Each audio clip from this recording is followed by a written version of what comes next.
Oke, Bang Rocky Magbal, Ketua Askot Kota Surabaya. Oh iya. Beri tepuk tangan dulu.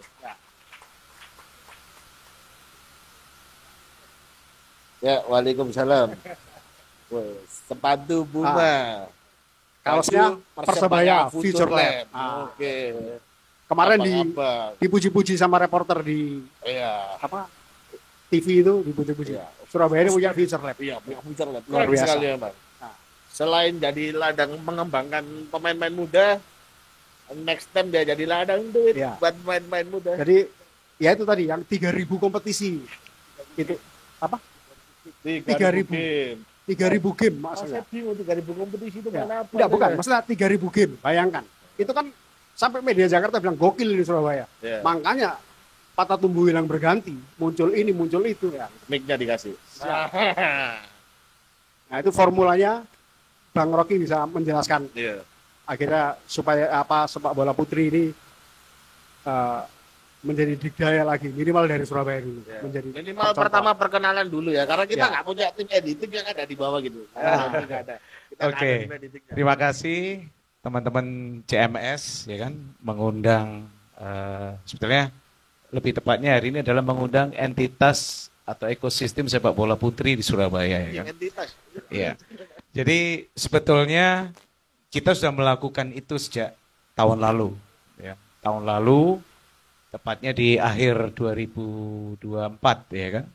Ya setelah sebulan kurang lebih setelah saya dapat amanah untuk jadi ketua Askot. Dan itu semua bermula bukan melulu dari ide saya sendiri, enggak. Tapi bermunculan waktu itu ada para pelatih, ya kan? Termasuk di sini ada Coach Saidong, ayahnya dari Medan tadi ya kan. Lalu juga ada orang tua pesepak bola putri yang DM juga ke saya ya kan. Pesannya sama semua. Tolong diperhatikan sepak bola putri. Itu. Nah, waktu itu saya cuma berpikir begini. Apakah memang sesulit itu? Ya kan? Saya juga coba bertanya dalam diri saya sendiri gini. Kalau kita mau memulai apapun itu bisa kita mulai. Mungkin waktu itu saya coba berpikir memang ada idealnya seperti ini ya kan. Tapi saya coba dari hasil ngobrolnya pun juga sangat sederhana kok. Salah satu pertama kalinya jadi di tempat ini. Saya ingat waktu itu kebetulan Persebaya lagi main lawan siapa ya kan. Jadi kita diskusi juga di sini. Terus setelah itu dilanjut di warung kopi yang lain ya kan. Sampai muncullah Liga Putri Surabaya. Pesertanya ada 7 tim, ya kan? Itu ada juga yang representasi dari klub internal Persebaya, Hagana. Ada juga yang representasi dari klub anggota Askot, Mitra. Lalu juga ada entitas SSB terafiliasi, termasuk kayak Putri Meta. Terus ada yang baru terbentuk saat itu juga malah, ya kan? Nah dari situ kita melihat begini. Bahwa semangatnya itu cukup besar, keinginannya cukup besar, ya kan? Nah, wadahnya ini juga kita mulai dari yang sederhana, kenapa tidak, ya kan? Jadi sehingga singkat kata, saya ingat persis waktu itu pembukaannya di lapangannya Mitra Surabaya. Ya, meskipun panas-panas, kita waktu itu coba lihat 7 tim itu semua hadir. Tapi memang ada ketimpangan, 3 timnya itu kebanyakan usianya di atas 16, 17, sampai 18 waktu itu. 4 timnya sangat jomplang, dia range-nya di 12 sampai 14. Saat liga bergulir ya terjadi ketimpangan juga. Tapi syukur waktu itu semua komit untuk melanjutkan sampai seri ke-7 waktu itu. Jadi semua bermain, tidak ada WO, walaupun terjadi skor yang kadang timpang, tapi semua semangat. Yang kecil umur 12 tadi ngelawan si Medan. Ya Medan juga tahu diri juga waktu itu juga ya kan. Tapi yang jelas dari situ dari awal yang sederhana kami punya motivasi yang lebih ya kan. Dan kembali lagi kalau apa yang terjadi belakangan ini yang rame di viral juga ya kan. Sebenarnya pertanyaan cuma gini, kita itu secara nggak sadar punya stereotipe atau juga mungkin itu ikatan dari budaya patriarki kita yang memandang remeh potensi olahraga yang mungkin ada kaitannya adu fisik untuk putri. Betul. Ya ini saya mungkin kasih fakta bahwa kenapa badminton, volley, fine. Liganya semua jalan ya kan? Betul nggak? Tapi kenapa sepak bola dan basket ada nggak liga? Liga yang maksudnya liga tertingginya. Basket sampai detik ini juga sama. Kita dulu pernah tahu ada WNBL atau kita. Saya tidak ngikutin basket. Tapi itu kan akhirnya masalahnya di sepak bola dan basket sama. Tidak ada liga tertinggi yang mengakomodir kebutuhan aktualisasi atlet-atlet putri kita. Nah ini kita secara gak sadar terkena pengaruh itu. Nah itu yang pertama. Yang kedua, niat untuk memulai. Ya jujur, meskipun saya juga sebagai maskot PSSI, ya melihat apa yang menjadi statement Bung Arya itu ya saya melihatnya betul itu emosional. Sebetulnya kenapa harus memulai sesuatu dari yang langsung ideal? Kenapa nggak memulai sederhana atau ya semua orang akan paham kok. Walaupun misalkan tidak sederhana amat, tapi tengah-tengah aja lah. Yang terpenting apa? Yang penting ada inisiatif untuk memulai. Nah kita ini udah berapa tahun? Khususnya sepak bola putri. Kalau membesar-besarkan apa yang terjadi pada 2019 ya kan. Itu jauh dari ideal kok. Ya kan? Jauh dari ideal. Terus kalau kita tarik belakang, pernah nggak ada seperti itu? Nggak pernah ada liga. Paling turnamen ya kan? Iya, turnamen. Nah, saya rasa saya nggak mau menyalahkan pihak manapun, tapi yang terpenting ini kita harus flashback atau mungkin berkaca lah. Masing-masing dari kita mau nggak memulai event itu mulai dari yang sederhana, dari sederhana kita tingkatkan jadi lebih mendingan, sampai pada tahap di titik mana kita nanti akan ke ideal. Saya rasa liga-liga wanita, sepak bola wanita di Eropa pun, itu juga belum, saya rasa sampai detik ini, belum pada tahap ideal. Saya compare dengan basket, WNBA, masih juga belum jauh dari kata ideal. Masih banyak ketimpangan ya kan. Jadi pertanyaan kembali, kalau ngomong ideal, ya mungkin kita nggak tahu itu kapan dicapainya. Jadi saya rasa ini sebetulnya spirit itu yang kami coba tularkan, kami coba encourage ke seluruh ekosistem yang ada di Surabaya. Dan terima kasih ada beberapa teman yang hadir di forum ini juga ikut mendorong seperti itu ya kan. Jadi jujur tahun lalu ketika Liga Putri Surabaya kita mulai, saya sendiri sebenarnya minder atau masih belum cukup pede ketika teman-teman media nasional sempat wawancara waktu itu. Saya ngomong berulang-ulang bahwa ini kita hanya niat baik untuk memulai aja. Sambil kita nanti akan mengevaluasi apa yang nanti kita akan tingkatkan step by step ya kan. Nggak bisa kita langsung mikir, mau yang ideal itu nonsens ya kan. Jadi kita harus memulai dari sederhana dan syukur dari penyelenggaraan tahun lalu banyak sekali evaluasinya, banyak juga sekali adjustment, penyesuaian atau pemakluman lebih tepatnya ya kan. Kita maklumi. Walaupun juga cukup banyak kritik-kritik atau ide-ide konstruktifnya. Cuman saya berulang-ulang menyampaikan kita bersabar dulu. Nah, boleh lanjut ke rencana tahun ini atau? Boleh, silakan. Soalnya saya nggak mau nanya itu.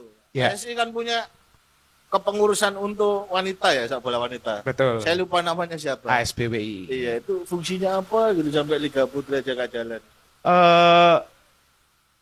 Struktur itu jujur kalau di tingkat Askot PSSI Surabaya belum ada. Belum ada. Jadi itu ada di provinsi pasti ada, ya kan. Tapi kota kabupaten ada yang ada dan banyak yang nggak ada. Nah, kami juga dari tahun lalu itu ketika coba berkumpul, sering berinteraksi, berkegiatan dengan para stakeholder atau teman-teman di ekosistem sepak bola putri, kita nanti juga akan punya gambaran rencana untuk menuju ke sana. Cuma. Berarti ini kita lanjut ke blue map, blue screen-nya ini ya Pak, rencana ASKOT Surabaya untuk sepak bola putri. Iya. Ya, monggo bisa dilanjutkan. Itu bisa muncul dari sebuah keresahan, ya kan? Keresahan, kita sebut aja mungkin yang terakhir di Porprov, ya kan? Ya mohon maaf dengan segala keterbatasannya, ya kan? Tim kita kan juga bisa kita sebut kurang berhasil, ya kan? Tersisi di babak penyisian.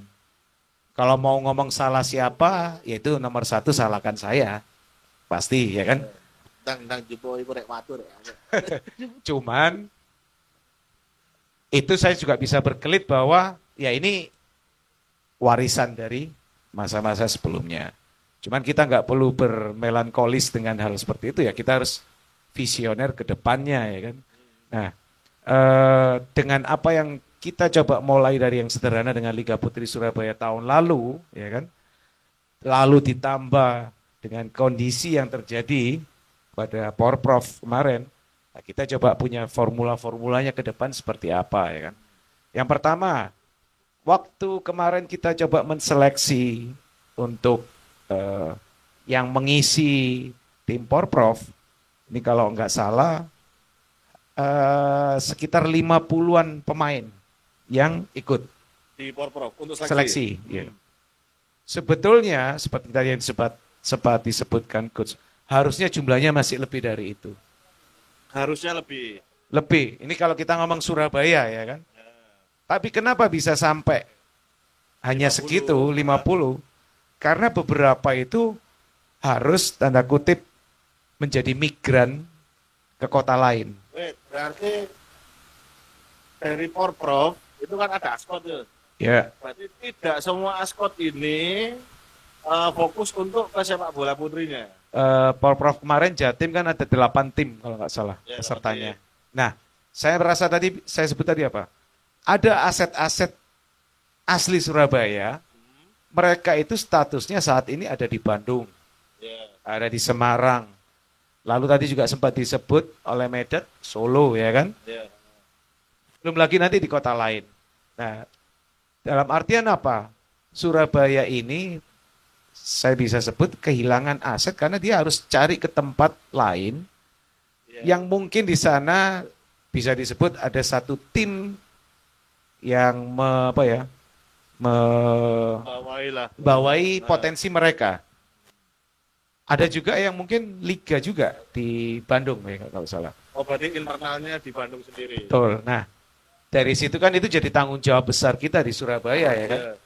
Pertanyaannya, bukan pertanyaan, statement kita adalah begini, daripada mereka harus keluar kota, lebih baik mereka tingkatkan potensi mereka di kota sendiri. Dan itu sebenarnya juga jadi salah satu pesan atau harapan dari beberapa orang tua yang memang sempat ikut diskusi dengan kita, ya kan.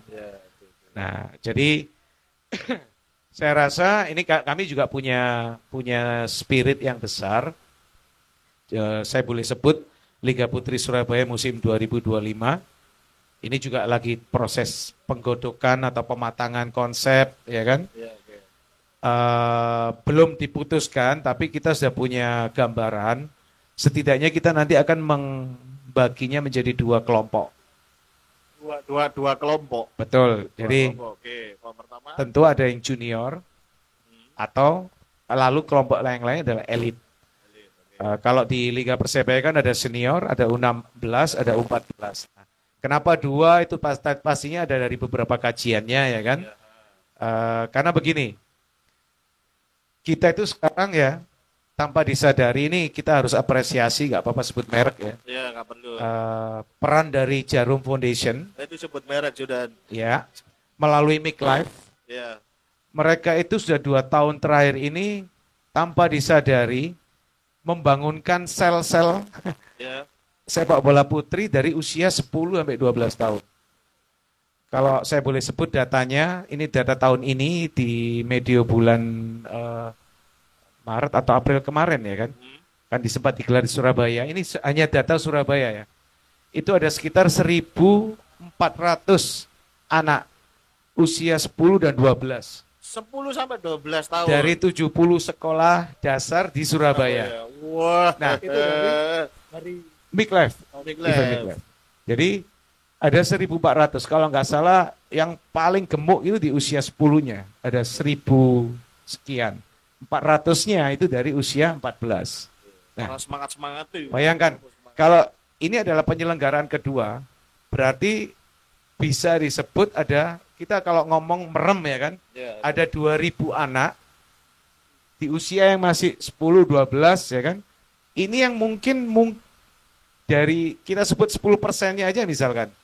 Berarti 120 ya. 10%-nya ya segituan, ya. Atau 150 Ya, segituan. di usia yang nanti mungkin kita akan bisa metik kalau mereka memang akan terus konsisten.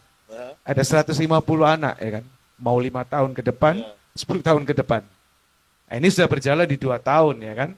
Nah, itu yang membuat kita coba menariknya. Kan dalam 1 tahun mereka berkegiatan 2 kali. Ya. Basisnya sekolah dasar ya kan. Nah, setelahnya itu kan belum ada kendaraannya ya kan. Nah, itu yang di internal Ascot itu mencoba menarik mereka, kalau 1.500 bisa kan 10% 150, menarik mereka dalam wadah Liga Putri Surabaya. Ya, ngambilnya dari 1.000 tadi, Betul. ngambil 10%-nya. Misalkan ya kan, tapi kalau ternyata lebih kan itu ya berkah juga buat kita ya kan. Iya, iya. Nah, itu kita kenapa nanti di musim ini punya wacana menggelar kelompok junior itu adalah under 16. Iya.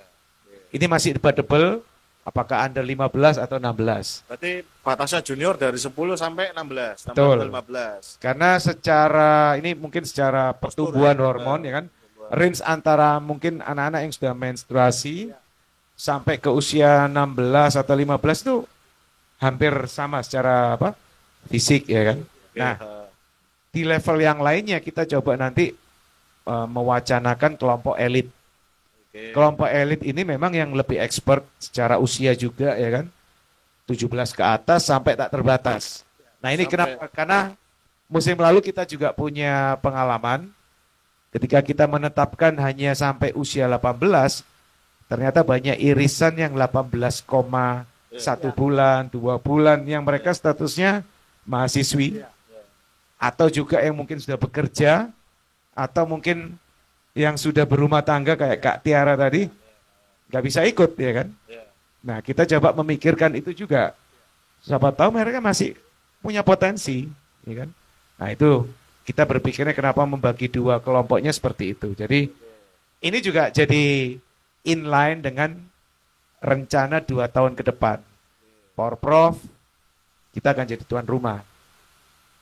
Kalau kemarin kita alhamdulillah di kota sana berhasil mencuri emas sepak bola dan futsal. Tidak nyuri dong. Ini kan emang perjuangan. Iya. Ya, termasuk kebetulan ini coach Hajir ini juga softball putri kemarin. Betul. Juara. Ini luar biasa, kita juara umum Coach Hajir. 199 emas dan lebih istimewa lagi sepak bola kita juga juara. Cuman belum lengkap karena putri kita baik futsal maupun sepak bola kan belum. Nah, ini kita punya semangat 2 tahun ke depan. Kita coba mulai saat ini juga mulai memikirkan prestasi kita ya kan. Itu. Tapi kalau tadi ya datakan 1.000 tuh, 1.000 pemain lah. Nah, akhirnya diambil 10%-nya nih, berarti kan ada dari 100 lah, 100. Nah, dari 100 kan masih ada sisa 900. Nah, 900 ini bagaimana dia dikembalikan ke SSB atau terus kita adakan lagi. Nah, itu bagaimana? Karena kan dari 1.000 nih, kita ambil 10%-nya berarti kan jomblangnya jauh sekali itu. Dibanding irisan pizza cuman ya sepotong dikit lah. Kayak gitu. memang yang terpenting sebetulnya adalah partisipasi ya kan. Iya, betul. Nah, Make Life tadi yang saya sebut itu menumbuhkan partisipasinya. Ya, saya rasa pasti dari 1.500 yang terlibat misalkan itu kan mungkin yang saya sebut tanda kutip niatnya itu mungkin 10%-nya saja misalkan ya kan. Ya. Tapi kalau ternyata anak-anak itu memang masih terus mau melanjutkan itu ya potensi yang malah luar biasa karena dari banyaknya yang terlibat pasti juga akan lebih banyak tim atau klub yang akan bisa menyerap dan tentunya dengan banyak itu kan juga akan variabelnya akan korelasi dengan mungkin jumlah game yang akan lebih banyak ya kan. Betul. Betul Gitu. karena di Aspot nanti ada 7 tim nantinya.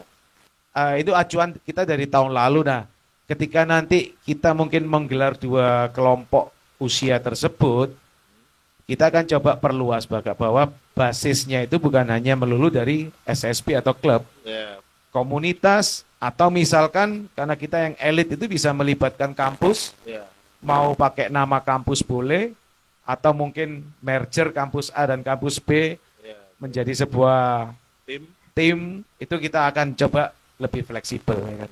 Yang terpenting memang memperbanyak tim yang menaungi. Tadi kan sempat disinggung juga oleh Tiara ya kan. Intinya kita tertarik aja semua potensi atau minat itu dalam sebuah wadah ya kan. Ya, oke. Nah, pertanyaan saya gini. Aspot tadi kan nanti akan menampung tim-tim yang ada pemain-pemain tadi ya.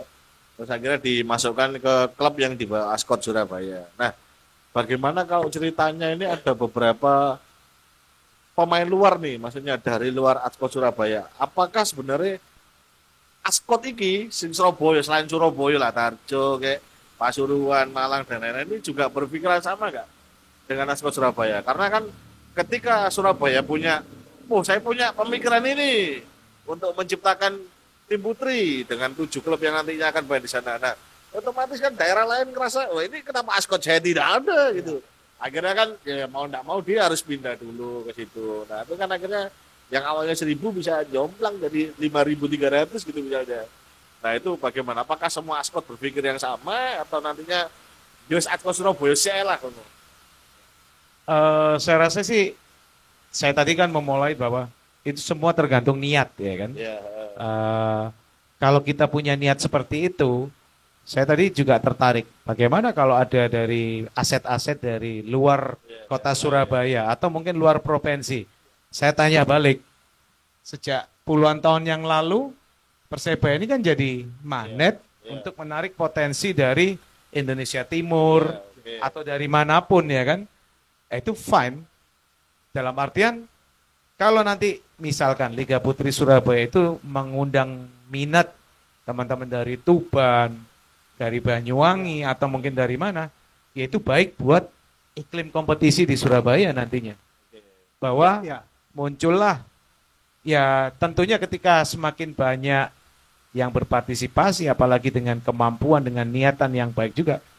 Ya gengsi. Tapi kalau Mas Rogi, kalau misalnya kayak tadi Persebaya itu seluruh talenta-talenta ini itu kan pasti mereka pengen nanti aku kalau ikut Liga Putri Surabaya apakah bermuara ke Persebaya kan gitu. Karena pasti cita-cita hampir semua pemain bola kan ya apa caranya bisa bermain walaupun Persebaya Putri misalnya. Nah, terus untuk di federasi itu bagaimana dia untuk menggelar kompetisi? Dalam arti gini, enaknya tetap pakai Piala Pertiwi atau ini kan namanya sudah Super League nanti. Super League Putri. Nah, ada kayak kemarin Liga 1 Putri namanya. Nah, itu apa kalau nanti seperti itu? Terus ketika kalau itu nanti jadi ada, berarti Persebaya otomatis harus membangun Persebaya Putri. Nah, ketika Persebaya Putri sudah berdiri, otomatis ini akan jadi jujukannya semua pebola putri yang ada di bawah naungan Ascot ataupun yang di Future Lab atau yang di bawah klub internal tadi. Nah, boleh dijelaskan lah kalau itu. Sebetulnya juga sama apa yang terjadi sekarang. Sekarang misalkan, ya ini saya kasih contoh terbaru aja ya. Porprov sepak bola putra kemarin ya kan. mereka yang ada di tim Surabaya itu kan gabungan dari berbagai elemen. Ada 8 dari Future Lab. Lalu ada beberapa pemain dari hasil seleksi kita terhadap 60 lebih anggota, klub anggota ASKOT PSSI Surabaya. Tapi ada juga yang datang dari luar. Karena dia kebetulan KTP Surabaya tapi sempat malang melintang kemana ya kan. Nah, dia terpanggil datang ke sini ya kan. Nah, itu kan akhirnya mereka terseleksi menjadi entitas klub tim sepak bola putra. Nah, sekarang menjawab pertanyaan misalkan, kalau Liga Putri Surabaya itu secara konsep atau ideal berhasil menarik potensi-potensi tidak hanya pesepak bola putri dari Surabaya, tapi juga dari kota-kota lain, ekosistemnya terbentuk, lalu mungkin ke tahapan idealnya, competitiveness-nya itu juga berlangsung dengan baik. Yang paling diuntungkan kan tentunya ketika memang nanti misalkan tahun depan atau 2 tahun lagi Liga Super League itu memandatori misalkan 18 tim peserta Super League wajib punya tim putri seperti halnya 18 tim di 18 tim di Liga 1 musim lalu yang mandatori punya tim EPA Elite Pro. Nah, kalau itu terjadi tentunya keberadaan Liga Putri Surabaya yang memang di ekosistemnya dibentuk oleh ASKOT dengan dukungan stakeholder itu kan nanti akan memberi keuntungan juga buat muaranya ke sini. Persebaya ya kan. Dan kita juga tarik bisa kemana-mana ya. Porprov tadi saya sebut 2 tahun ke depan kita tuan rumah. Kalau tahun depan atau 2 tahun lagi ada Super League Putri mandatori itu bisa juga jadi supply ke sana. Jangan lupa juga ada PON. Ya, PON. Ya kan? Lalu juga mungkin misalkan nanti muncullah event-event yang lain. Setidaknya kita udah siap. Terus potensi-potensi itu ya sudah terasa melalui kompetisi. Saya pribadi sejak lama ketika memang terjun di sepak bola itu filosofinya yang paling penting ya liga atau kompetisi. Turnamen itu maaf. Urutan kesekian. Kenapa? Karena kompetisi atau liga itu punya timeline yang terukur.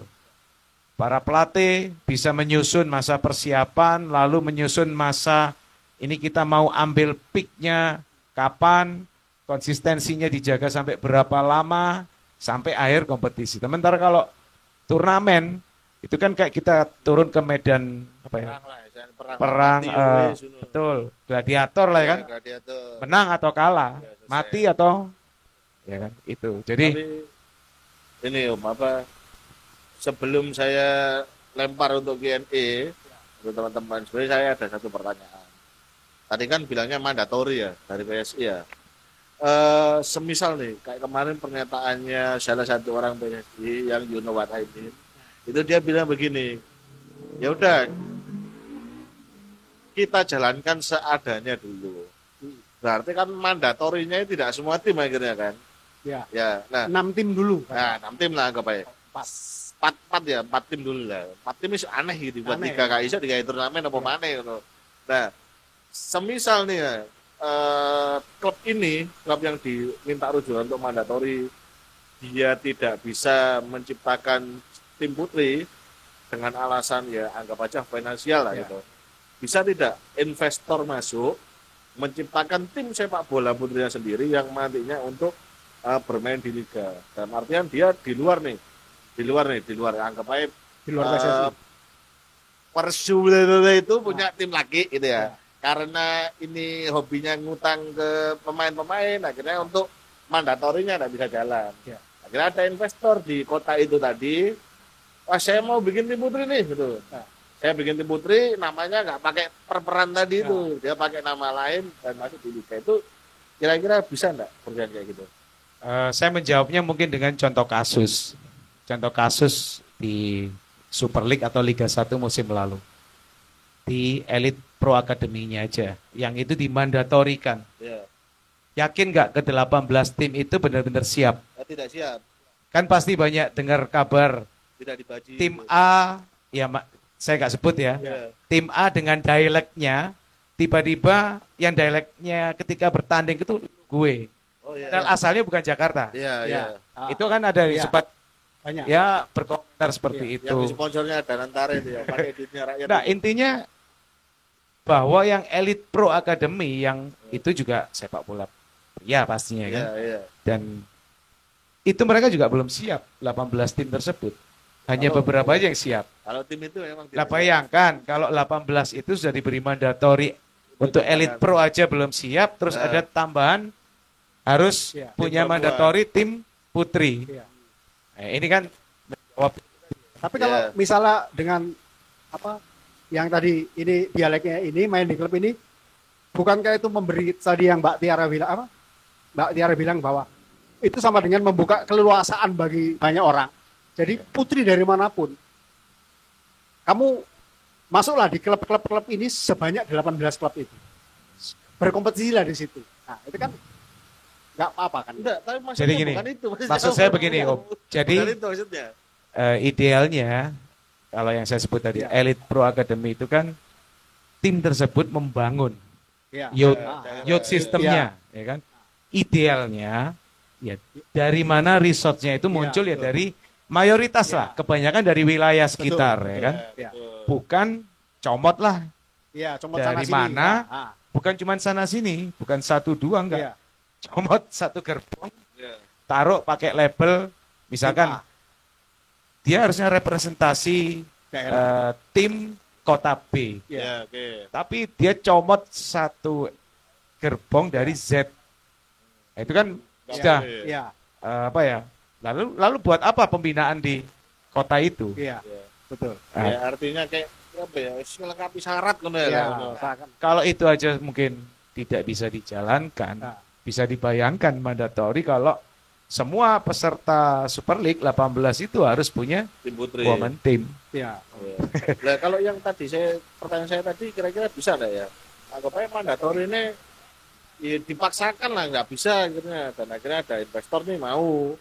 Oh, saya bikin tim lah, misalnya Washington gitu. Taruhlah dia punya tim pengen namanya Washington gitu. Saya rasa ya nanti pola-pola kalau itu dimandatori, pola-pola yang dipakai kurang lebih sama di EPA tadi. Iya, kira. Ada investor, pakailah salah satu tim, Iya, diambil. tinggal di- tambahan embel-embel misalkan ya kan.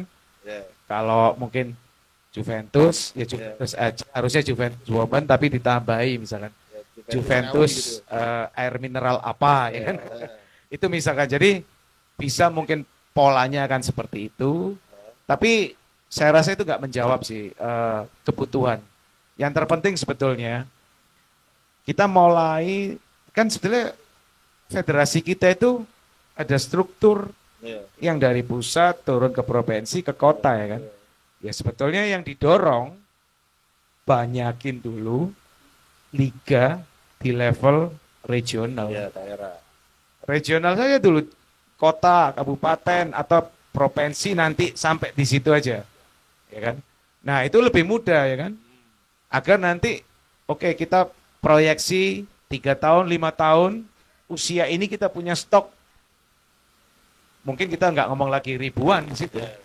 Ribu atau ratusan ribu ya kan. Iya, betul. Daripada kita mungkin berpikir instan 2 tahun lagi kita harus bikin yang Iya. liga tertingginya itu kayak ya nggak akan ketemu sih, maksudnya kayak kejar-kejaran apa ayam dan apa lebih dulu ayam dan telur ya kan, Iya, betul. nggak akan sampai ya kan. Sampai ya. Aku zamannya juga Ya. ayam gitu kan. Oke, yang sekarang kita Pandu. Ngasih Q&A. Iya, Q&A. Ya, Betul. mungkin ada coach-coach kita atau kita kasih pemain. berapa 5 itu 10. ya. Ya. Oh ya, coach. Selamat malam semuanya. Malam. Assalamualaikum warahmatullahi wabarakatuh. Waalaikumsalam. Ya, saya Saidong, saya pelatih Putri Meta. Ya, sebenarnya saya juga bukan pelatih sepak bola putri. Saya sebenarnya pelatih futsal asalnya. Tapi karena ngikutin anak saya, perjalanan anak saya membuat saya mulai ke arah sepak bola putri. Ya. Mengenai liga, tadi mungkin topiknya itu ya. Mengenai liga ini sebenarnya saya sudah berharap ketika 2023 ya, saya ngikutin anak saya karena anak saya juga sampai merantau kemana-mana ya, karena Surabaya juga belum ada waktu itu ya Pak. Jadi anak saya pernah pertama kali masuk itu seleksi di Arema. Setelah Arema masuk dan di situ mulai dipantau, kemudian dia disarankan pindah ke Solo sama asisten pelatih timnasnya. Karena di Solo itu ada kerjasama sehingga anak ini bisa terpantau. Kemudian pindah lagi ke Cirebon, ke Subang, bahkan sebenarnya mau ditawarin Persib. Ya, kalau kota Persib nanti saya akan gambarkan sedikit. Sebenarnya sejak 2023 sudah kita berharap ada kompetisi. Tetapi akhirnya 2024 keluar statement sekitar 2025 gitu ya. Terus mundur lagi 2026. 2026 mundur lagi 2027. Itu dari PSSI gitu ya. Tapi saya coba bisa memahamin gitu ya. Dan saya pasti semua pelatih sepakat bahwa kompetisi adalah satu jenjang yang harus dijalani untuk meningkatkan kualitas permainan ya. Tapi tadi sudah disampaikan juga oleh Pak Rocky bahwa kalau saya boleh istilahkan kita itu mati suri ya. Mati surinya udah lama kita memang nggak ada kompetisi, ditarik ke belakang pun nggak ada kompetisi. Yang terakhir itu Liga 2019 itu pun kalau saya lihat asal-asalan juga gitu, saya ngikutin juga sedikit. Terus kemudian mati suri ini saya katakan mati suri tadi dikatakan juga oleh Pak Rocky, saya setuju, budaya. Bagaimanapun kita nggak bisa pungkiri budaya timur yang patriot ini masih kuat sekali. Sehingga kegiatan-kegiatan wanita terbatasin atau kurang mendapatkan satu perhatian. Dan ini memang hampir semua aspek gitu ya. Karena kita juga nggak bisa menutup kemungkinan tentang sepak bola itu juga adalah industri. Dan kita jujur cewek pun belum bisa dijadikan industri. Maka saya juga nggak heran, kemarin saya juga ngomong sama Kutimo, diskusi, pemain sepak bola wanita itu kalau sudah umur 25 sudah mentok. Kalau dia bisa main terus tuh hebat. Karena masalah pernikahan dan juga sepak bola wanita tidak pernah memberikan jaminan masa depan. Kalau anak saya mau jadi pemain bola itu ya udah saya katakan silakanlah untuk mencari pengalaman hidup. Kalau mau jadi pemain cari hidupmu melalui di sana mungkin susah. Nggak mungkin gitu ya. Ya minimal lewat itu sepak bola, karena anak saya juga pernah tawari jadi polisi, jadi angkatan laut, dan mungkin kuliahnya juga akan lebih mudah. Ya saya bersyukur anak saya dapat gratis karena main bolanya untuk masuk ke universitas. Mungkin orang tua hanya bisa berharap sampai begitu, ya. Tetapi kami sebagai pelaku bola, ya, khususnya sekarang ini saya mulai terjun juga di sepak bola wanita, kami memang merindukan untuk kompetisi itu. Tapi ketika Erick Thohir mengatakan bahwa sepak bola liga itu dimulai 2027, saya mulai merenung karena saya ngikutin kemana-mana. Memang kalau kita boleh katakan mungkin itu lebih realistis. Kenapa? Karena SDM-nya. Dan saya mungkin juga bisa memahami Erick Thohir, dia seorang profesional yang juga mungkin berbeda dengan kita Pak, orang bawah gitu ya. Dia pinginnya yang perfect, yang bagus, yang kualitas.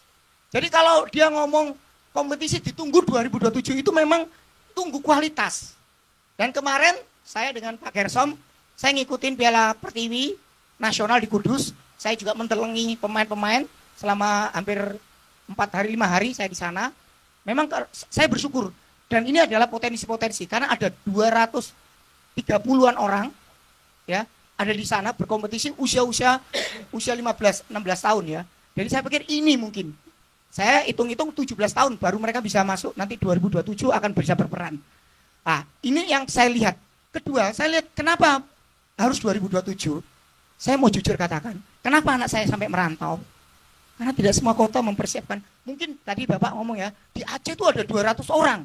Di mana ada mungkin provinsi lain ada berapa ratus orang. Tapi kualitasnya, maaf, mungkin mereka belum siap. Jadi mungkin itulah yang mungkin nggak berat. Kalau kenapa akhirnya muncul ide bahwa nanti di Pram Liga Putri itu hanya 4 kota. Tangerang, terus dengan Persitanya, terus Dewa United, terus kemudian Persija dan Persib. Karena mereka lah yang mungkin boleh saya katakan sepak bola yang putri yang terkontrol, maksudnya terbina dengan baik. Saya harus akui. Berapa pemain di Bandung sepertinya? Termasuk anak saya sudah berkali-kali ditawari, 5 kali ditawari sampai ngubungin saya. Bahkan dijanjikan kuliah di UPI. Tapi anak saya ya punya pertimbangan lain, ya dia memutuskan karena saya kembalikan ke dia. Di Bandung mereka ambil pemain. Bahkan kemarin saya pegang tim Cirebon United Jawa Barat, saya pegang di All-Star-nya Cirebon. Pemain saya itu ada dari Persib Bandung tapi mereka dari Jogja.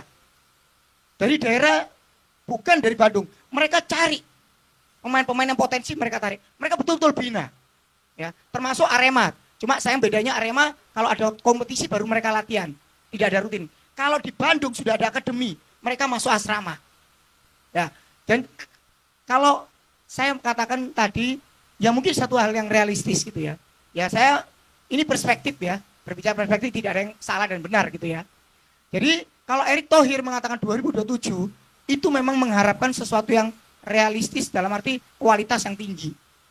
Ya, jadi saya pikir kita ya saya memang berharap sekali kompetisi, tapi saya harus realistis untuk melihat hal itu. Indonesia belum siap. Kota-kota provinsi pun belum siap. Kemarin kami diskusi dengan Jackson Tiago, ketemu dia ada di Borneo. Dia sekarang juga mulai menggarap akademi. Ya, bahkan dia juga ngomong sama saya, boleh dong pemain kamu yang bagus bisa dikirim ke sana. Jadi artinya kita harus juga memikirkan tentang pembinaan. Kita sebagai pengurus atau sebagai pelatih pun kita harus memikirkan tentang kualitas juga dalam pelatihan. Ya harus kita akui, makanya kalau pertandingan sepak bola putri itu pasti terjadi yang namanya jomplang. Ya, kemarin maaf, ini juga memalukan memang. Surabaya sendiri pertandingan pertama dibantai 7-0 sama Jogja. Ya. Kita memang kalah. Karena kita memang pembinaannya kurang. Bandung saya udah prediksi juaranya Bandung. Ya, Tangerang sama satu lagi Sumut saya lihat karena saya dapat informasi Sumut ada 4 pemain yang punya karakter untuk bisa masuk timnas. Dan benar akhirnya dia masuk semifinal. Kalau Papua nggak usah ngomong, memang persiapannya jelek, tapi memang pemainnya potensi sehingga mereka bisa masuk 4 besar. Jadi sekali lagi saya tidak membela PSSI ataupun enggak, kami juga rindu ada kompetisi, tapi mungkin ya saya senang dengan Pak Rocky juga. Mari kita yang di bawah nggak usah ngurus di atas, jalankan apa yang dengan sederhana pun kita jalankan. Itu mungkin sesuatu yang mungkin harus kita lakukan saat ini. Dan saya juga berharap dengan tadi sudah ngomong dengan Pak Rocky, kita punya Pemprov, kita punya PON, ya bahkan kalau liganya nanti 4 kota, kalau mungkin Surabaya siap nawarkan ikutlah. Jadi 5 nggak apa-apa. Karena gini, seperti yang dikatakan mandatori itu, saya sudah dapat informasi juga bahwa tidak akan ada seperti itu. Kalau ada EPA, kalau tim Liga Super itu harus punya EPA. Di sana enggak. Siapapun boleh, asal punya duit. Sudah siap.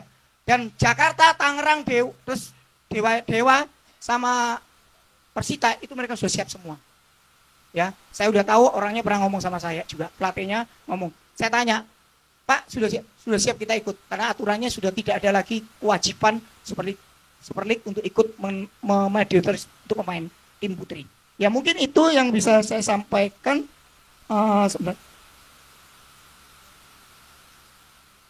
Satu lagi mungkin ini maaf Pak, ini mungkin kritik bagi saya ngomong ini. Gini, sering kali sekarang ini kita bersyukur. Saya juga kemarin ketemu dengan pimpinan bosnya Jarum, saya ngobrol pribadi, bos nomor 1-nya Pak Victor. Jarum punya satu visi, 2031 Piala Dunia Wanita Indonesia harus ada. Dan mereka mulai persiapkan dari mid life-nya itu. Yang mereka siapkan sekarang tuh usia 16. Jadi diperkirakan nanti 6 tahun lagi ke depan mereka akan jadi motornya timnas Indonesia. Dan satu hal yang ini maaf, ya memang waktu saya ajak ngomong ini sedikit dia merasa gak nyaman. Saya mungkin mau minta maaf sama dia. Waktu saya mengatakan bahwa, dan ini pengalaman saya pribadi, dan saya juga dengar sih beberapa orang, ya mungkin bukan pribadi langsung ya. Kami waktu mengikuti Piala Pertiwi ini, maaf, sebenarnya Jarum itu sudah menyediakan semua. Waktu kami antar regional itu, juaranya dipanggil ada All-Star, pemain-pemain terbaik. Mereka itu dikasih biaya muncul 20 juta. Setiap asprop, ya, setiap tim yang akan berangkat itu untuk biaya pelatihan segala macam. Tapi prosesnya luar biasa gitu ya. Tidak ada satu jalan yang rata antara asprop maupun tuan rumah. Sponsor.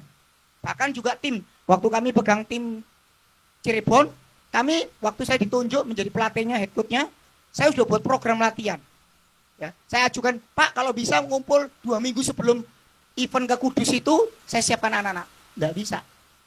Saya mundurkan program saya 10 hari. 10 nggak bisa, 7 hari nggak bisa. Akhirnya 6 hari. Begitu uang cair, baru kerja. Jadi artinya apa? Mental kita kadang-kadang masalah uang. Sehingga maaf, ini juga permainan, nggak tahu ya, bukan permainan atau apa ya. Seringkali masalah duit inilah yang akhirnya menjadi masalah dalam pembinaan. Ya. Jadi Asprop baru dapat uang, baru kita suruh TC. Akhirnya TC-nya pun hanya 4 hari. Jadi nggak maksimal. Jadi ini saya minta mungkin Pak Askot ya, sebelum Pak Rocky, ya sorry Pak, saya pingin, karena Pak Rocky juga orang baru istilahnya ya, dan saya senang beliau berusaha untuk berbenah terus. Tolong Pak hal itu Pak, jangan karena uang kita akhirnya tidak melakukan, jangan karena uang kita terhambat untuk pembinaan anak-anak. Dan mari kita gunakan uang yang memang itu dipakai, itu digunakan dengan baik. Termasuk kami melihat Poprov kemarin, saya bisa mengerti pemain. Belum pertandingan sudah ngurusin, pikirin soal duitnya anak-anak. Jadi gimana bisa fokus dalam pertandingan? Bagaimana dia fokus bisa main? Kalau sudah hari pertama sudah ribut soal uang. Ya, jadi mungkin kita sebagai pembina, sebagai pelatih, mungkin juga mulai kita harus introspeksi juga gitu loh. Kita nggak bisa membuat program, tapi kalau kita sendiri punya mentalitas yang juga nggak bagus. Karena anak-anak ini melihat kita kok. Bahkan saya mengatakan kasihan anak-anak yang tidak mengerti apa-apa. Malah kita cekoin dengan problem-problem yang sebenarnya itu nggak perlu terjadi. Ya, terima kasih. Mungkin itu aja. Kalau ada kata-kata saya kurang pas, saya minta maaf. Jadi pengurus dari Asprop, Askot, semua bisa kerjasama, termasuk PSSI juga. Terima kasih. Ya, Pak. Terima kasih. Kau usah minta maaf, Pak. Tenang aja. Kenapa ada diskusi? Kalau begitu? tujuan untuk membangun sepak bola yang baik dan bermartabat, memang semuanya harus terbuka. Iya, memang. Gitu. Iya. Semuanya harus terbuka. Iya, betul. Lo bebas. Los. Bisa jadi. Betul. Karena dengar dulu. Ketika nanti Persebaya sudah 100 tahun, itu jendela sepak bola nasional akan terbuka semuanya, termasuk sepak bola putrinya. Ya. Amin, mudah-mudahan. Nah, itu. Mungkin ada lagi? Jadi Ayo. Assalamualaikum warahmatullahi wabarakatuh. Ya, penalkan nama saya Tulus. Mohon maaf saya tadi tidak hadir dari awal. Mungkin yang perlu saya tanyakan dan saya sedikit sampaikan itu bisa nih lebih dari 3 pertanyaan ya. Boleh. Oke.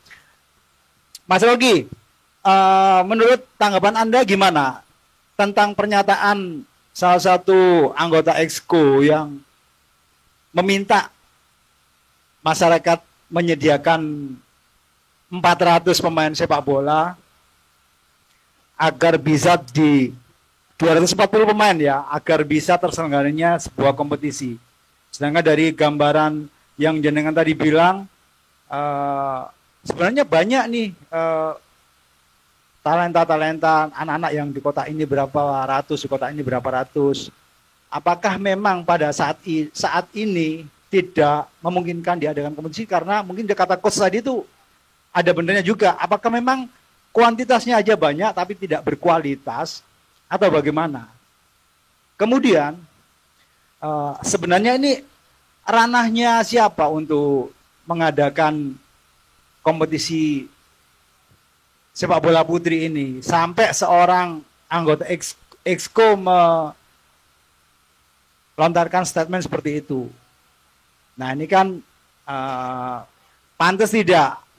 Soalnya kan kita juga kalau kita ngomong kita mau maju di segala bidang, saya juga kurang setuju tadi dengan pendapatnya coach bahwa kita yang di bawah tidak usah mengurusi yang di atas. Itu kurang tepat kalau menurut saya coach, ya mohon maaf. Karena apa? Karena apa yang dilakukan di atas ini mau tidak mau akan dilihat dari bawah. Nah karena kalau yang di atasnya cuman ndi aku sediakno arek sakmene ge anu lho. Sampeyan iki nang kono lha apa wae. Nah, kan seperti itu. Itu juga memang harus dikritisi. Dikritisi bukan kita membenci orangnya. Betul. Itu. Kemudian ini kembali ke agak melebar ya. Ya, enggak apa-apa. Mas Rogi ya. Enggak apa, Bu. Prof sendiri ini ranahnya siapa ya? Ranahnya eh, provinsi secara keseluruhan atau khusus di KONI-nya atau apa? Karena saya juga agak menyesal dengan kejadian di lapangan futsal, pertandingan futsal kemarin antara tim Surabaya dengan tim tuan rumah. Kemudian juga ada pertandingan sepak bola ketika tim Surabaya final dan menang itu juga selebrasinya juga benar-benar tidak boleh dilakukan. Nah ini apa yang sudah dilakukan oleh Porprov Surabaya yang menaungi anak-anaknya ini? Apakah sudah memberikan nota keberatan atau segala macam? Karena apa? Karena kalau dulu Porprov itu tidak pernah dilihat sebagai sebuah hal yang menarik bagi publik. Karena memang medianya tidak sampai mengcover itu. Dalam artian paling yang tahu ya orang-orang tertentu yang bergelut di bidangnya. Akan tetapi semakin ke sini informasi itu sudah sangat terbuka. Jadi apalagi yang berhubungan dengan rivalitas dan sebagainya. Ini kan kalau tidak di stop sampai di situ, takutnya ke depannya kalau katakanlah Surabaya menjadi tuan rumah, apakah akan ada perlakuan seperti itu? Nah, itu. Mungkin itu dulu Pak Rogi. Matur nuwun. Assalamualaikum warahmatullahi wabarakatuh. Salam satu hari. Sekalian jadi satu, Cak Tulus ya. Iya, oke. Jadi sebetulnya begini. Itu mungkin ini menurut opini pribadi ya kan. Jawaban atau statement frustasi bahwa kenapa kok malah menanyakan kembali ada nggak 200 yang layak? Ya kan? Itu logikanya harusnya dibalik ya kan. Kalau untuk bisa ada 200 yang berkualitas, datangnya mereka dari mana? Ya kan? Anda dari mana? Di level di tingkat regional nggak ada. Lalu ya ini kayak bertanya sesuatu yang nggak akan ada jawabannya juga. Mungkin Bang Tony saya tanya. Ya Bang Tony, sudah ngerokok aja tidak apa-apa. Kalau dia ngomong 200, dia bertanya 200 ada nggak yang baik? Kan jawabannya kan harusnya jawabnya ada atau tidak ya kan. Kalau ada misalkan, pertanyaan lanjutannya dari mana itu bisa kita tahu. Ya. Logikanya seperti itu. Akhirnya ujung-ujungnya ada netizen bilang bahwa itu kan tugas federasi untuk mencari. Nah, makanya. Dengan cara apa? Gelarlah kompetisi. Betul. Kompetisi kita maaf jangan memikirkan pada idealnya. Idealnya kan kita harus ada level tertinggi. Yang jadi diskursus kan itu. Kenapa nggak ada Liga 1 atau Super League putrinya? Pertanyaannya harus jadi balik. Di tingkat kota, tingkat Askot atau Askap, lanjut ke tingkat Asprof. Ada nggak menggelar liga-liga yang masif sepanjang tahun untuk putri? Coba sebut, ada nggak? Yang itu merupakan peran dari federasi. Yang tadi sempat disinggung Coach Saidong, saya rasa itu entitas swasta, ya kan? Hadir nggak federasi di situ? Ada nggak misalkan, kita sebut aja lah, Liga Putri Surabaya. Atau yang itu secara mandatori, kita sebut Suratin. Ada nggak kehadiran dari, kita ngomong struktur di atas kita, Asprof atau pusat. Secara biaya misalkan, 0. Secara perhatian lain, ya apa itu ya kan. Nah ini saya balik, itu yang putra aja seperti itu, apalagi yang putri.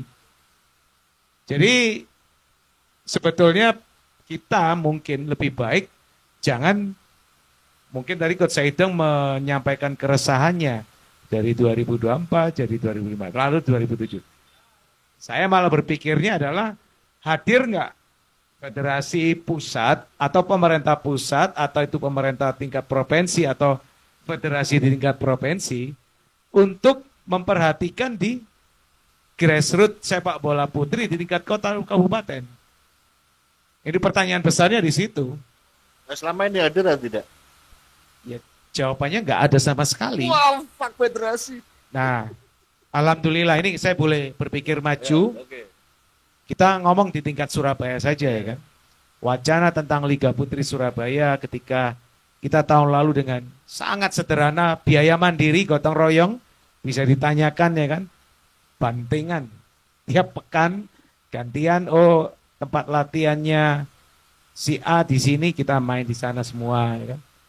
Dan tahun ini kita sempat sudah berkomunikasi dengan pemerintah kota Surabaya ke Dinas Dispora atau Disbud Porapar. Dan kemarin saat momen pelepasan kontingen Porprov di Balai Kota, saya juga sempat spill hal itu ke wali kota kita Ya.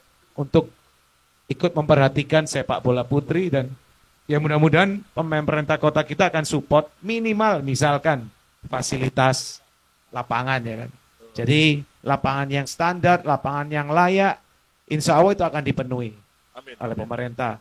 Terus berulang kali kita kan juga berkaitan dengan sepak bola putri ini, berulang-ulang saya beri apresiasi kan ke Jarum Foundation melalui Miklef. Ketika Miklef kemarin saya di Surabaya digelar, saya ketemu Pak Teddy juga ya kan. Pak Teddy ini dulu komisaris LIP.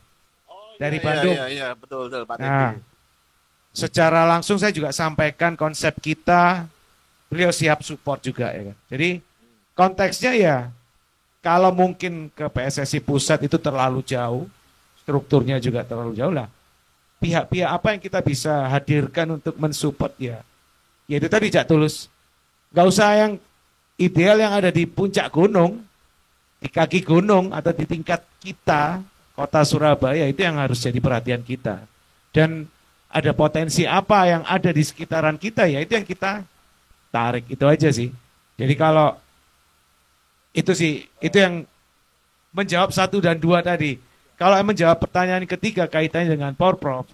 Porprov itu sebetulnya kan ajang seleksi untuk mewakili Jatim di PON. Nah, memang secara dulunya itu adalah perantara ya kan untuk mendapatkan wakil terbaik dari sejatim yang melalui proses seleksi yang baik. Cuman memang entah kenapa di Porprov edisi kemarin itu sampai muncullah insiden yang agak keluar terlalu jauh sih dari konteks pembinaan. Ajang itu pure untuk pembinaan.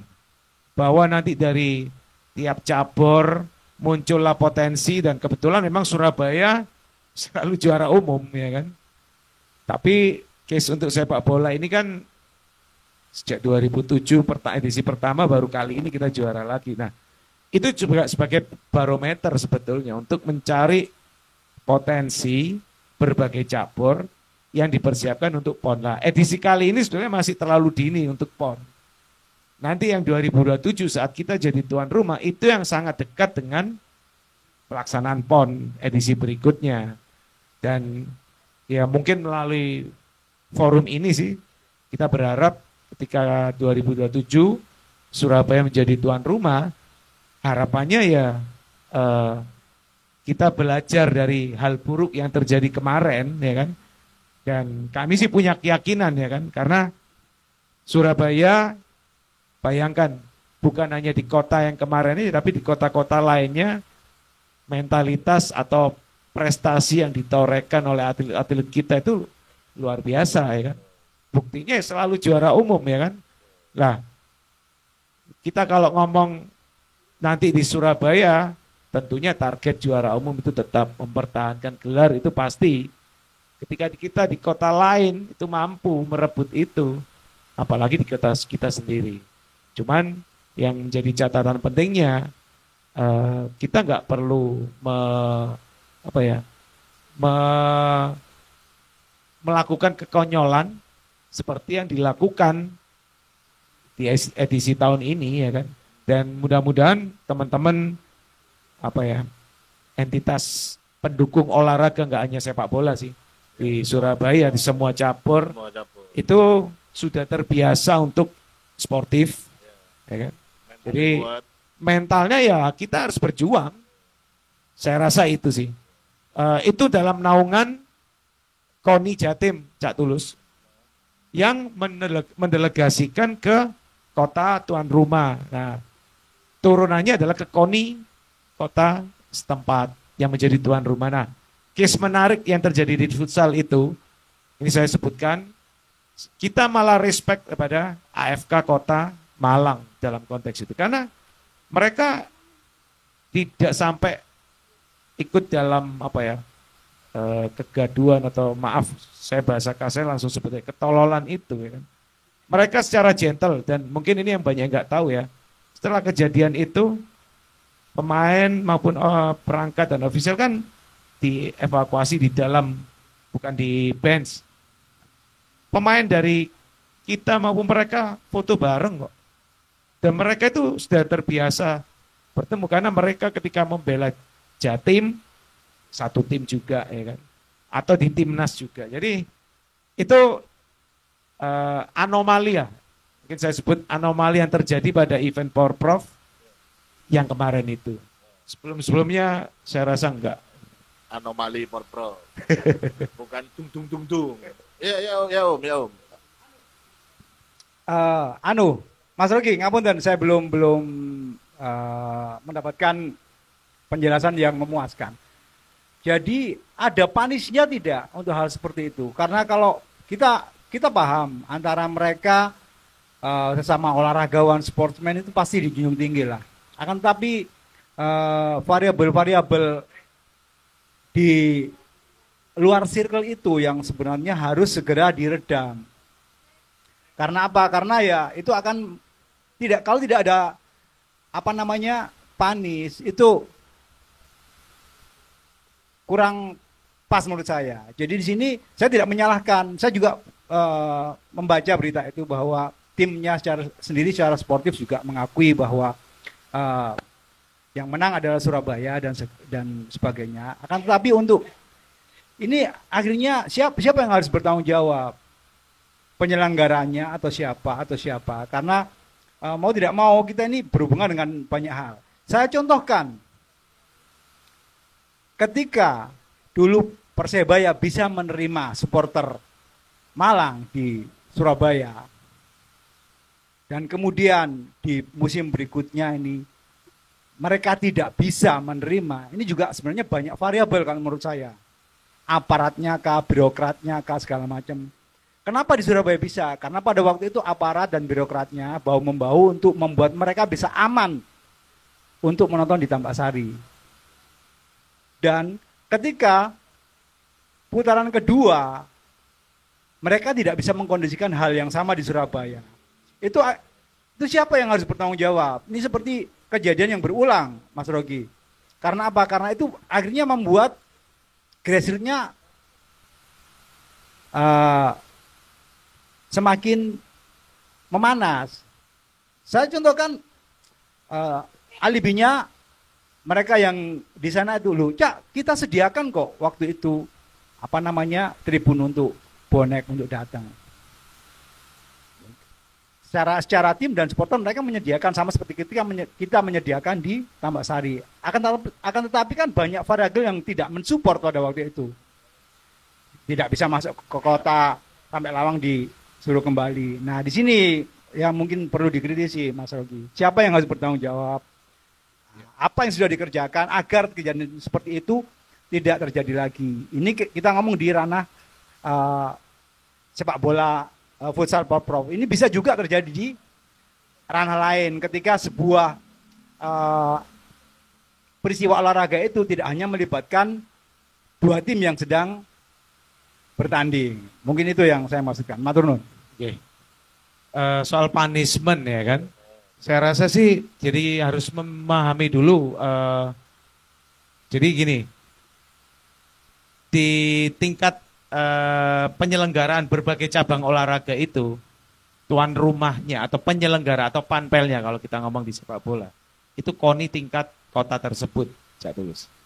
Sementara kayak asosiasinya, Asosiasi Futsal Kota Malang, kalau kita di Surabaya, Asosiasi Futsal Kota Surabaya kan under ASKOT ya kan. Nah, itu ranah penyelenggaraannya itu ada pada tingkat KONI. KONI sendiri kan membawai banyak, ya kan.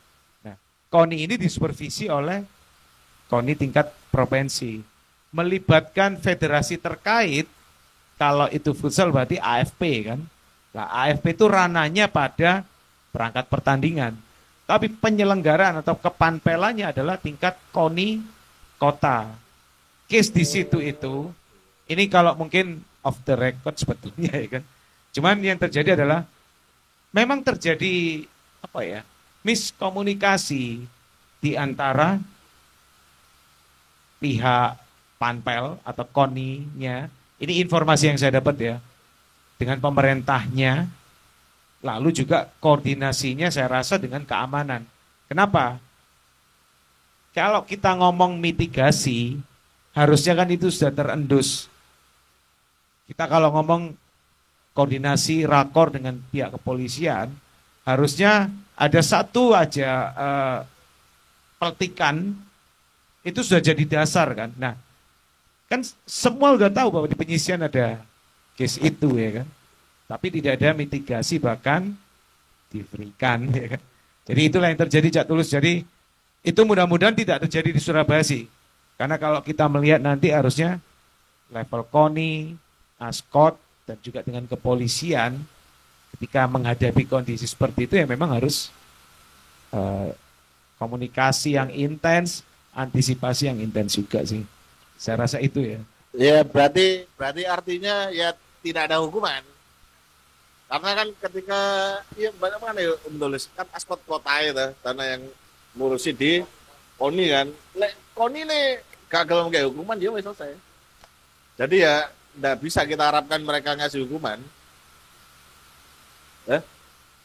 Ya, infonya bahasanya stop kalau itu yang Putri aja. Request biasa. Biasa. Coba itu tadi Mas apa? Iya. Ya, tenang aja. Kita masih ada 2 pertanyaan lagi yang bisa kita kuliti. Kita mau dengar kata-kata dulu dari Waterlife. Boy. Baik, Assalamualaikum warahmatullahi wabarakatuh. Waalaikumsalam warahmatullahi wabarakatuh. Matur nuwun atas kesempatan yang diberikan. Sebelumnya mohon maaf belum bisa mengikuti dari awal karena masih ada kegiatan tadi. Jadi tidak tahu apakah sudah ditanyakan atau dijelaskan sebelumnya. Jujur saya tertarik dengan tema yang dibahas JMS malam hari ini, khususnya kutipan dari salah satu anggota Exco, di mana beliau menyampaikan kenapa banyak sekali usulan pemain yang ingin dinaturalisasi oleh netizen atau coach online. Sedangkan dari nama-nama yang diusulkan itu tidak pernah diminta oleh PSSI. Harusnya kalau beliau ada di sini, justru saya yang akan balik nanya. Apa yang sudah dilakukan federasi demi kemajuan sepak bola putri kita? Seperti itu. Sampai-sampai saya punya pemikiran ada 2 hal yang sulit untuk diajak maju. Yang pertama orang yang lagi mancing, yang kedua mungkin federasi. Seperti itu. Betul. Nah, berkaitan dengan hal tersebut ada 2 pertanyaan yang ingin saya tanyakan. Yang pertama, mengapa regenerasi pesepak bola putri ini cenderung lambat di Indonesia? Apakah terkendala dari sistem scoutingnya, ataukah dukungan komunitas, ataukah mungkin budaya olahraga kita yang belum memihak pada atlet perempuan? Kemudian yang kedua, kalau banyak anak laki-laki yang bisa bebas bermain bola di lapangan, kenapa hal tersebut tidak berlaku sama bagi kaum perempuan? Apakah beliau yang di sana atau mungkin kita yang di sini sudah cukup memberi dukungan bagi perempuan dalam berkarir di sepak bola? Atau malah tanpa kita sadari kita sudah membatasi mereka sejak dini? Mungkin itu saja yang ingin saya tanyakan. Dan berkaitan dan sebagai penutup dari pertanyaan saya cuma nitip pesan khususnya buat kakak-kakak putri yang sudah memutuskan untuk terjun dan berkarir di sepak bola, tetap semangat berproses, karena apa yang sudah dicapai sampai sejauh ini itu bukan merupakan suatu kebetulan, melainkan sebuah panggilan. Jadi harus diyakini bahwa Tuhan itu tidak memanggil siapa yang dianggap mampu, tapi Tuhan akan memampukan siapa yang Dia panggil. Seperti itu. Matur nuwun. Kan benar tadi. Yang tidak bisa diajak maju itu ada 2. Ya. Orang mancing sama federasi. Ambil kan, sitok panen. Ya. Enggak. Kan federasi kan ada pengurusan cewek tuh. Ya. Ya, ada yang pengurusan dan dia nggak berguna di situ ya, Pak. Cuman buat itu aja, slot aja biar tidak kosong. Ambek wong nandur iku, Fari. Kan mundur deh. Ya. Ono mesin iku, Me. Saiki wis ono mesin. Wes Karep sik lagi fokus. di situ ya. Fokus. Wah, Ya, Mau ditanya langsung atau? Oh, langsung Ya, aja, oke. langsung iya. Kita hancurkan federasi hari ini. Oke, selamat malam. Salam satu nyali. Waduh, Perkenalkan saya Ujang. sudah tahu. Bonek tas-tasan, ngalor ngidur nggawa tas. Sama Umurmu gak sing lucu mana ta? Oh, ya bonek tas-tasan terus. jare Cak tulis ngono ya, tas-tasan ngono. Pak Rocky ini idola saya ini. Pak Rocky. Ini saya mau menyampaikan keresahan saya Pak Rocky.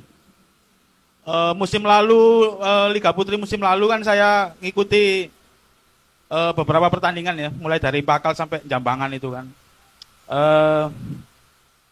Kan musim depan ini kan juga ada perubahan di kelompok umur ya.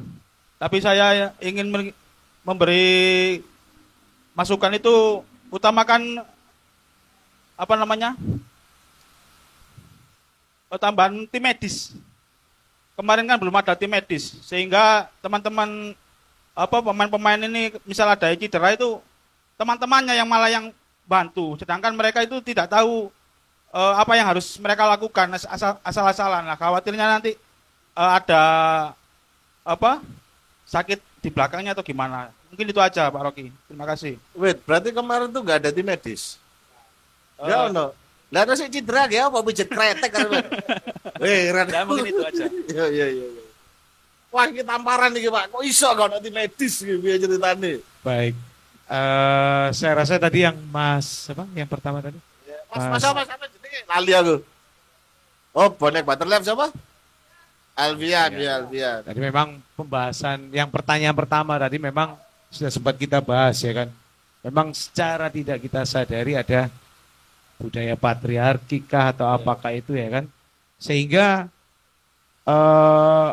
sudah berpuluh-puluh tahun kan Mas nggak ada yang memperhatikan sepak bola putri itu ya kan. Ya sekarang aja mungkin mulai muncul menjadi bahan yang diperbincangkan ya kan. Tapi harus kita syukuri ya kan. Berarti kan apa yang sudah kita lupakan atau tidak kita perhatikan itu sekarang ada titik jadi lebih diperhatikan ya kan. Saya rasa itu tadi sempat kita bahas juga sebetulnya Mas ya. Yang kedua tadi apa tadi? Soal apa? Oh iya, kaum kesempatan untuk bermain sepak bola. Yang federasi tadi yang tidak sebetulnya kalau menjawab itu, ini kembali lagi kepada budaya kita juga sih Mas. Di sini nih kan, ya maaf, putri identiknya jangan berpanas-panas, betul ya kan? Sementara sepak bola itu sendiri kan, ya jangankan yang putri Mas, saya juga punya 2 anak ya kan.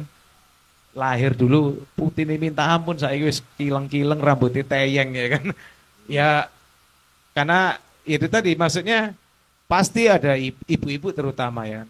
Khawatir betul ketika anak putrinya main bola berpanas-panasan ya kan. Nah, ini ada fenomena menarik.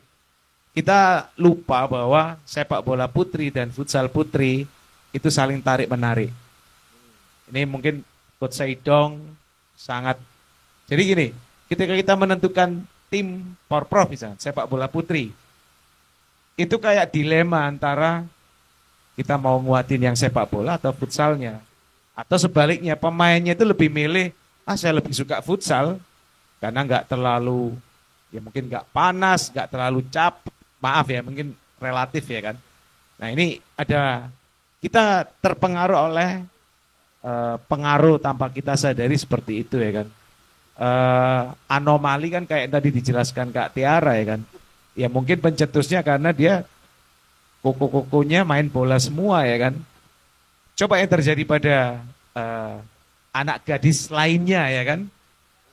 Terhadap ibunya ya kan. Pasti banyak yang ngelarang Mas. Itu salah satunya. Tapi nah ini fenomena itu adalah sedikit terbantahkan ketika kami coba mengamati apa yang terjadi pada Mik Live. Di 2 tahun terakhir ini selalu di lapangan Kodam dan Bogowonto ya kan. Itu juga bukan hanya puluhan anak sekarang Mas, ribuan, 1.500-an anak yang mulai jam 7 pagi sampai jam 3 sore wis wileng-kileng di lapangan Kodam dan Bogowonto. Dan hebatnya apa? Ibunya atau orang tuanya ikut hadir di situ ya kan. Nah ini mungkin jadi hal yang potensial untuk kedepannya ya kan. Ya balik lagi kan, kita mulai dari yang wilayah paling kecil dulu, di regional dulu sih. Itu sih. Saya mungkin lanjut pertanyaan yang dari Mas Ujang tadi ya. Liga Putri Surabaya tahun lalu, Mas, kita memulai dengan standar yang very very low atau sangat-sangat sederhana bahasanya ya kan. Dasar banget bukan sederhana itu. Dan itu kita maklumi, Mas. Di level para stakeholder yang terlibat saat itu, saya boleh sebutkan, saya nggak malu lah. Ya kan? Kita untuk tiap game itu, pertama kan masalah lapangan. Nah, solusinya akhirnya dari 7 tim itu yang punya lapangan berlatih hanya 3 kalau nggak salah, Mas. 3 atau 4. 3 lainnya nggak punya. Sehingga kita seri pertama di lapangannya si Mitra, lalu ke Hagana di Bumi Moro, lalu ke Meta itu di Menanggal, Pejambangan. Nah, selebihnya bingung kita ini kemana ya kan, karena yang lain nggak ada. Akhirnya ke Jambangan ya kan. Nah, untuk biaya kan variabelnya yang kita hitung itu lapangan dan perangkat pertandingan ya kan. Itu kita patungan. Nominalnya 150.000 ya. Per match, per tim. 1 match per tim.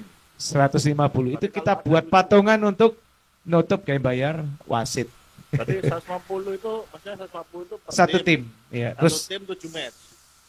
dari per pekan ini sekian. Jadi 150 terus minggu berikutnya sekian. Jadi kita memulai itu sangat sederhana. Kenapa? Ya kita punya banyak keterbatasan ya. Tapi alhamdulillah di match pertama aja kan ada yang sempat kita bawa ke rumah sakit gitu, Mas. Kita antar dengan mobil pribadi ya, jauh dari, bahkan kalau kita ngomong sederhana aja masih jauh ya. Cuman kalau nggak kita memulai dulu dari hal yang sederhana, kita kan nggak tahu gambarannya nanti untuk dinaikkan yang lebih proper lagi, lebih ideal lagi seperti apa ya kan. Nah, banyak hal itu setidaknya kita jadi punya CV ya kan. Kita punya ini loh, kita punya gambaran. Paling tidak ada 7 tim. Oh, pemainnya, asetnya ada yang usia sekian, ada sekian. Bagaimana kalau ini kita kembangkan lebih banyak lagi tim atau lebih banyak lagi aset. Terus dari apa yang kita sudah jalankan, kita bisa meyakinkan pihak pemerintah untuk ikut hadir di situ ya kan. Let's say lapangan sudah nggak perlu bingung. Kita satu lapangan punya Pemkot misalkan di mana, nanti tinggal ditentukan. Lalu wasit atau biaya-biaya yang lain agar ini standarnya bisa naik. Kita dengan portofolio yang sederhana, sangat sederhana kemarin, kita coba sampaikan. Yang terpenting apa? Visinya apa? Nah, kita sampaikan. Mudah-mudahan Jarum atau pihak lain melihat itu dan mau support. Nah, ketika itu disupport, itu jadi model kita untuk naikkan levelnya jadi lebih baik. Ya kan? Saya rasa itu kita akui ya, tahun lalu nggak ada medis, banyak hal lah yang nggak ideal. Tapi setidaknya kita sudah memulai dan kita akhirnya tahu level apa kita nanti akan meningkat. Betul. Saya rasa itu. Mungkin maksudnya saudara saya Mas Ujang itu sederhana boleh, tapi keamanan antisipasi itu wajib nomor 1. Mungkin gitu maksudnya. Betul tidak? Oh iya, thank you, I love you, man. Really. Oke, Bung Tony, sudah malam dan tadi kameramen sudah tidak begini-begini dulu. Itu sudah ngasih kode. Iya, tapi sudah closing statement dulu, betul. Yang pasti dan jelas itu semangat itu harus dibangun dari Surabaya. Closing statementnya dari Bung Rogi dulu, nanti Bung Tony. Ya, resumnya. Jadi kita bicara dari awal bahwa sepak bola putri itu pertama memang harus niatnya harus dimulai dari Surabaya. Jadi Surabaya harus menjadi pionir bahwa sepak bola putri kita ini bukan tidak ada, tapi ada. Kalau ada yang bilang mati suri atau apa, ya kita hidupkan kembali. Karena Surabaya itu memang mental penghidup. Bisa menghidupi apapun. Betul. Persebayanya mati, hidupkan supporternya. Nah, itu ada di Surabaya. Jadi sepak bola putri juga nanti akan seperti itu. Melalui banyaknya kompetisi dari Aspot, dari bottom up ya. Nah, itu akan menjadi aset-aset nasional nantinya.